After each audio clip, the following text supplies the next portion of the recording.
कि nucleus basically proton और neutron को कंसिस्ट करता है। न्यूक्लियर फोर्सेस क्या होते हैं और इलेक्ट्रोस्टैटिक और न्यूक्लियर फोर्सेस में क्या कंपैरिजन है, ये हम कल पढ़ चुके थे। फिर हम लोगों ने आर का फॉर्मूला भी देखा कि रेडियस का फॉर्मूला क्या है, r/(a)⁴ और डेंसिटी जो है वो सभी न्यूक्लियस की कांस्टेंट रहती है। ठीक है, अभी देखो हमने बोला कि एक न्यूक्लियस को अगर मैं रिप्रेजेंट करूं दैट इज x(az) और अगर ये न्यूट्रल है तो बेसिकली हम बोल सकते हैं कि जितने नंबर ऑफ प्रोटॉन्स उतने ही नंबर ऑफ इलेक्ट्रॉन्स है। और फिर हमने इसको AMU वगैरह डिफाइन कर दिया था कि एक AMU कितना होता है, 1 मास ऑफ प्रोटॉन 1.66 × 10⁻27 किलोग्राम। और वैसे हम लोगों ने U की टर्म्स में भी देखा था 0.0005 समथिंग ऐसे करके मास ऑफ उसका था, फिर 1.007 1.0068 है ना, ऐसे मास था हमारे पास। अब देखो ये binding energy and mass defect का कॉन्सेप्ट क्या हुआ। सिंपल सी बात है, मैं ये बोलूं कि अगर मेरे पास एक न्यूक्लियस है तो ये न्यूक्लियस कंसिस्ट करेगा प्रोटॉन्स को न्यूट्रॉन्स को। मान लो ये आपके पास प्रोटॉन्स है,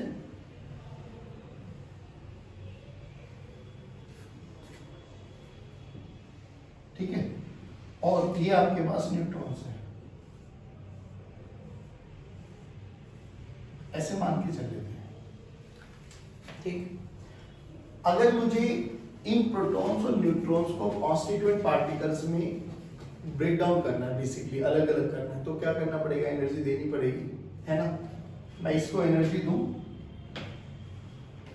तो होगा क्या बच्चों, ये ब्रेक डाउन हो जाएगा, है ना। अलग अलग इसके अपने जो प्रोटॉन्स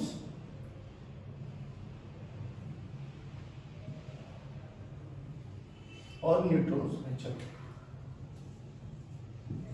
उल्टा भी पढ़ सकते हैं हम लोग कि अगर इन कॉन्स्टिट्यूएंट पार्टिकल्स को प्रोटॉन्स और न्यूट्रॉन्स को हमें कंडेंस फॉर्म में करना है, कंडेंस फॉर्म में लेके आना है, तो हमें कुछ ना कुछ कार्य करना पड़ेगा। तो जब यहां से यहां पर आ रहे, यहां से यहां पर जा रहे, तो जो ये एनर्जी है ना, ये एनर्जी, इसी एनर्जी को बेसिकली बाइंडिंग एनर्जी बोलते हैं। लेकिन बात यह है कि ये एनर्जी मिली कैसे, कहां से आएगी, तो अब उसके कॉन्सेप्ट को समझो कि जब ये हमारे पास इंडिविजुअल कॉन्स्टिट्यूएंट्स थे, मान लो प्रोटॉन्स एंड न्यूट्रॉन्स, इसको सिंपल से शब्दों में समझो आप लोग। मान लो मेरे पास 5 प्रोटॉन्स हैं और 5 न्यूट्रॉन्स हैं, और अभी के लिए सिंपलिसिटी के लिए ऐसा मान के चलो कि एक प्रोटॉन का मास 1 ग्राम है और न्यूट्रॉन का भी मास 1 ग्राम ले लेते हैं। तो इंडिविजुअल प्रोटॉन्स और न्यूट्रॉन्स टोटल कितने प्रोटॉन्स हैं, 5, कितने न्यूट्रॉन्स हैं, 5, और एक एक का कितना ग्राम है, 1 ग्राम, तो टोटल कितना मास हुआ ना। ये इसके कॉन्स्टिट्यूएंट न्यूक्लियस का मास है, प्रोटॉन्स प्लस न्यूट्रॉन्स। तो जब मैं इसका न्यूक्लियस बनाऊंगा, कायदा क्या कहता है कि उसका भी मास कितना होना चाहिए, 10। भाई अगर हम बहुत सिंपल से लैंग्वेज में बात करें, 5 प्रोटॉन थे, 5 न्यूट्रॉन, एक प्रोटॉन 1 ग्राम का मान के चल लिया हम लोगों ने, तो टोटल जब उनको न्यूक्लियस बनाएंगे तो न्यूक्लियस का मास कितना आना चाहिए, 10।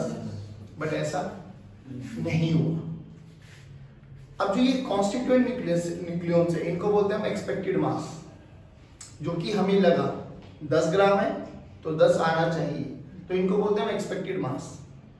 जो न्यूक्लियस बनने के बाद मास आया उसको बोलते हैं ऑब्जर्व्ड मास, क्योंकि उसको हम ऑब्जर्व कर सकते हैं, कोई बड़ी बात नहीं, वो ऑब्जर्व्ड मास आया। और ऐसा देखा गया कि जो ऑब्जर्व्ड मास है ना, वो स्लाइटली कम है एक्सपेक्टेड मास से। तो बेसिकली जो ये मास का डिफेक्ट हुआ जब ये वाले थे इंडिविजुअल कॉन्स्टिट्यूएंट है, मान लो ये 10 ग्राम है, कंडेंस फॉर्म में बनाने के बाद ये 8 ग्राम आया,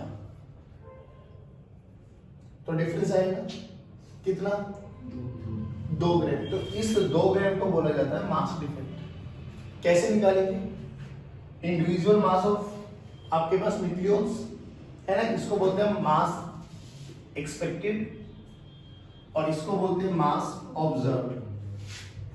और देखा गया कि जो मास एक्सपेक्टेड है वो बड़ा है मास ऑब्जर्व से, तो जो मास डिफेक्ट है वो कितना है बेटा, डेल्टा एम मास एक्सपेक्टेड माइनस मास ऑब्जर्व्ड।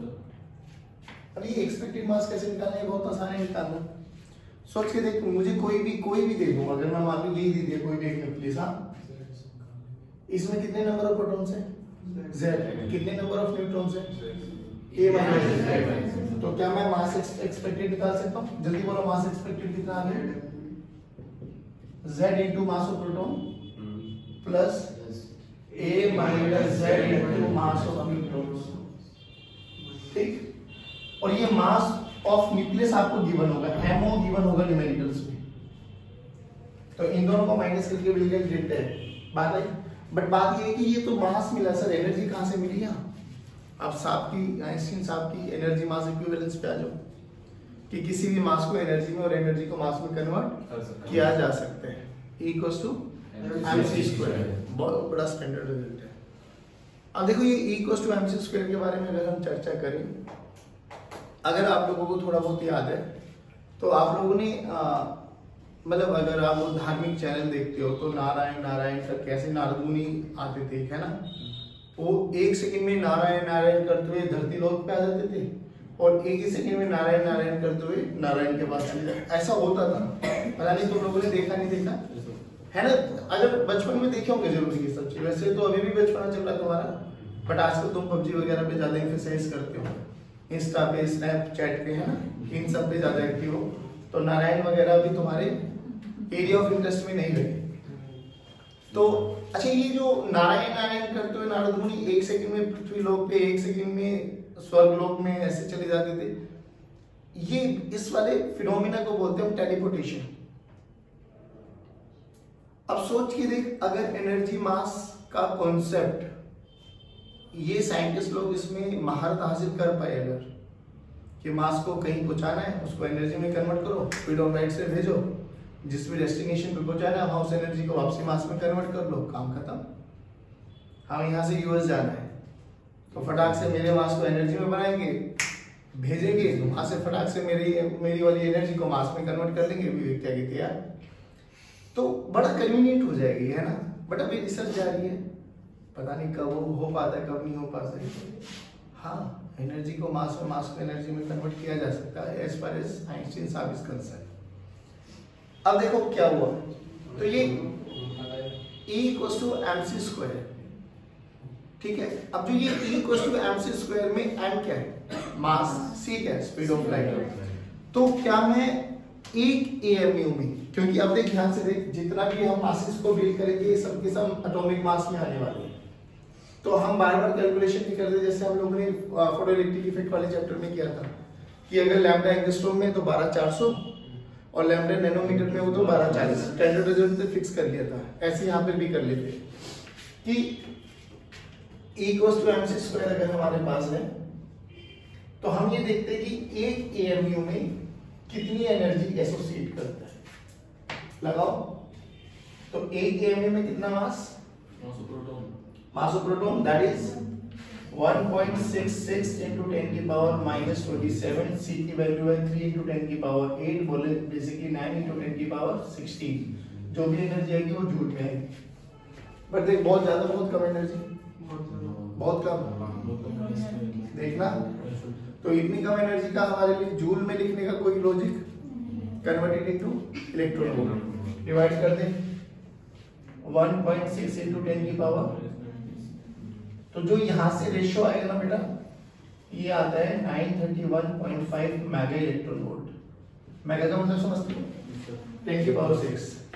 तो आपको ये स्टैंडर्ड याद रखना है कि 1 AMU में जो एनर्जी रिलीज होती है वो 931.5 मेगा इलेक्ट्रॉन वोल्ट होती है। सोच, मास डिफेक्ट आया मेरे पास 5 AMU, तो बाइंडिंग एनर्जी कितनी आ जाएगी, 5 into 931.5 mega electron volt. 10 AMU तो 10 into 931.5 मेगा इलेक्ट्रॉन वोल्ट, बात समझ में। तो ये आपके पास बाइंडिंग एनर्जी होती है।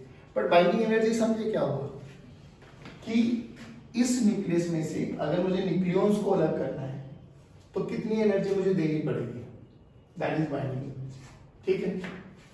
अब बात है स्टेबिलिटी के ऊपर कि कौन न्यूक्लियस ज्यादा स्टेबल, कौन न्यूक्लियस ज्यादा स्टेबल नहीं है। तो पहले ऐसा सोचा गया कि जिसकी बाइंडिंग एनर्जी ज्यादा ना, जो मैं शब्द बोल रहा हूँ उस पर ध्यान से सुनना, जिसकी बाइंडिंग एनर्जी ज्यादा वो ज्यादा स्टेबल, ऐसा सोचा गया। बट बाद में इस रिजल्ट में ना बहुत एम्बिग्यूटी आई, तो फिर इसको मॉडिफाई किया गया और रिसर्च की गई, फिर यहाँ से निकला कि जिसकी बाइंडिंग एनर्जी पर न्यूक्लियन सबसे ज्यादा, वो सबसे ज्यादा stable. Now how to calculate binding energy per nucleon? पे बाइंडिंग एनर्जी तो हमें पता लग जाएगा, है ना। किसी की भी बाइंडिंग एनर्जी निकालने तो बहुत सिंपल है, डेल्टा एम निकालो, 931.5 से मल्टीप्लाई कर दो, विल गेट बाइंडिंग एनर्जी। अब बाइंडिंग एनर्जी पर न्यूक्लियन का मतलब क्या? न्यूक्लियन क्या है किसी भी न्यूक्लियस में? ए, है ना, तो उसको ए से डिवाइड कर दो, तो हर एक न्यूक्लियन की बाइंडिंग एनर्जी आ जाएगी। जैसे मान लो किसी की बाइंडिंग एनर्जी आती है 1000, ठीक है, और उसके नंबर ऑफ न्यूक्लियन है मान लो 10, ठीक, तो बाइंडिंग एनर्जी पर न्यूक्लियन क्या हो जाएगी? 1000 डिवाइडेड बाय 10, तो 100 मेगा इलेक्ट्रॉन वोल्ट। नहीं आया समझ में? पक्की बात। तो हर एक न्यूक्लियन को निकालने के लिए कितनी एनर्जी चाहिए होती है? 100 मेगा इलेक्ट्रॉन वोल्ट। नहीं आया समझ में? पक्की बात। ये तो which one is more stable?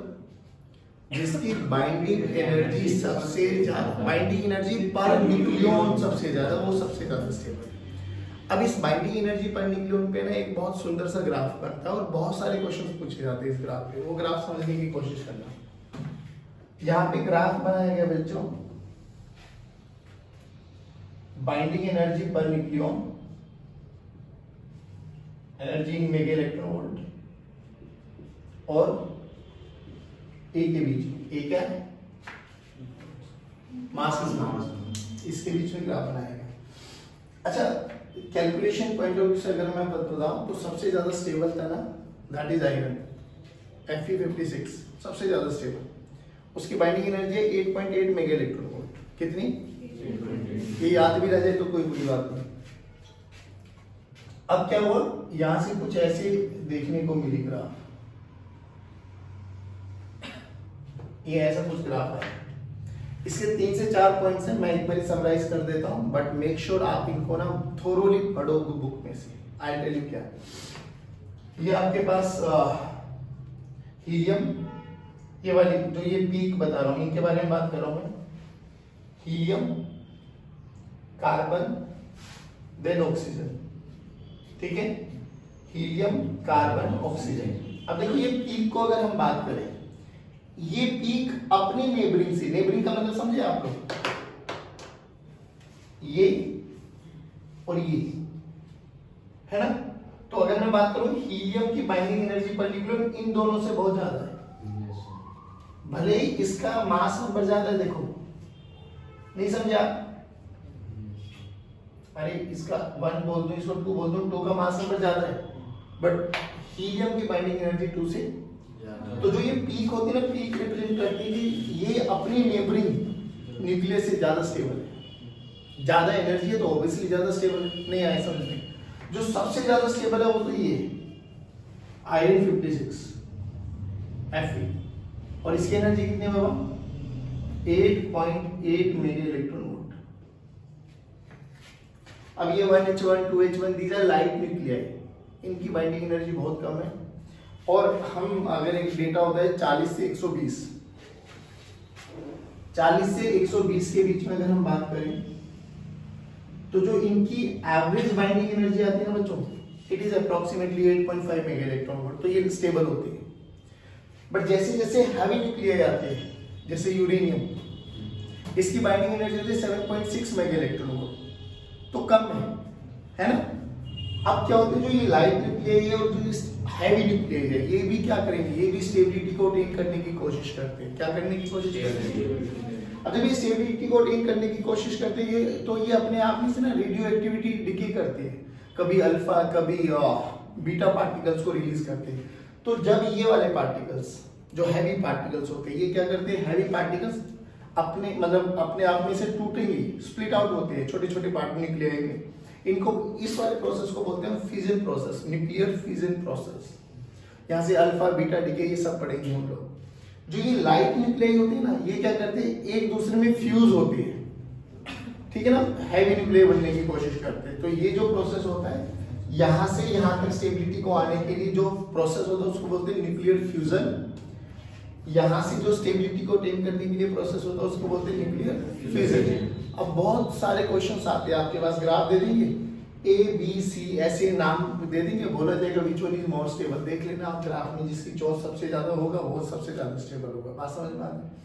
There are another question पूछे जाते हैं कि यहाँ से यहाँ तक बताओ कौन सा प्रोसेस होता है न्यूक्लियर फ्यूजन। न्यूक्लियर फ्यूजन इसके बारे में बहुत डिटेल में पढ़ेंगे, अभी कोई बड़ी बात नहीं, बट ये बाइंडिंग एनर्जी पर न्यूक्लियर वर्सेस एक का ग्राफ था और ये हमें इंडिकेट करता है कि विच वन इज मोर मतलब more stable and which one is least stable, और उनकी स्टेबिलिटी को अटेन करने के लिए फ्यूजन प्रोसेस और फिजन प्रोसेस होता है। समझ में आ गई? पक्की बात। अभी इनसे रिलेटेड 2 4 5 मेडिकल करते फिर आगे बढ़ते, ठीक है।